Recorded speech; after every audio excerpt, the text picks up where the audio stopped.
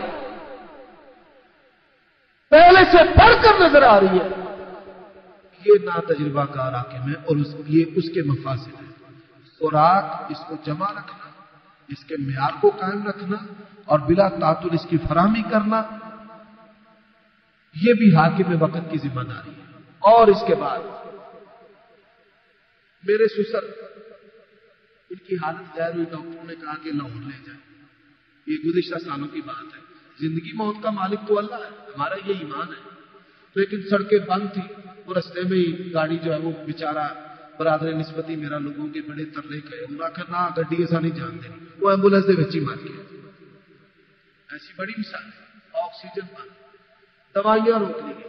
یہ پریشر جو گروپ ہے نا، وہ اللہ کے لیے جو گرم دماغ والے لوگ ہیں وہ بھی میری بات کو سمجھو. اسلام ریاست مدینہ پریشر گروپ جو ہے ان کی حوصلہ شکنی کرتی ہے.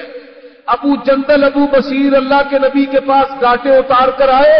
اللہ کے نبی نے حوصلہ افزائی نہیں کی بلکہ کہا انت فتان، تو فتنے باز ہے. صحابی ہونے کے باوجود، مسلمانوں کے غلبے کا کام کرنے کے باوجود اللہ کے نبی نے اس کی حوصلہ افزائی نہیں کی. یہ جو پریشر گروپ بنتے ہیں نا، بنانے والے ان کو بناتے ہیں، پھر ان کو استعمال کرتے ہیں، پھر ان کی قیمت وصول کرتے ہیں، پھر ان کو توڑتے ہیں اپنی آنکھوں کو کھول. تو اسلام جو ہے ریاست مدینہ، وہ پریشر گروپ جو ہے ان کی حوصلہ افزائی نہیں کرتی. جب مرضی سڑکوں پہ چڑھ جائے. اللہ کے نبی جہاد سے واپس لوٹ رہے ہیں، رائے بند ہو گئی، لوگوں نے ڈیرے ڈال لیے. فرمایا سن لو، محمد رسول اللہ کے ساتھ جہاد کیا، قتال کیا، جس نے رستہ بند کیا لا جہاد لہ. رسول اللہ کے ساتھ بھی جہاد کیا تو اس کا کوئی جہاد نہیں. جاؤ. اللہ تعالیٰ سے دعا ہے کہ اللہ تبارک و تعالی ہمارے اس ملک کو صحیح معنوں میں اسلامی فلاحی ریاست بنائے، ریاست مدینہ جیسا بنائے. یہ کہنا آسان ہے اور اس کی کسی ایک شے کو پورا کرنا یہ جوئے شعر لانے کے مترادف ہے. بڑا مشکل کام ہے لیکن اللہ کی توفیق سے آسان ہے. میں انہی الفاظ پر اکتفا کرتا ہوں. اقول قولی ھذا واستغفر اللہ لی ولکم ولسائر المؤمنین.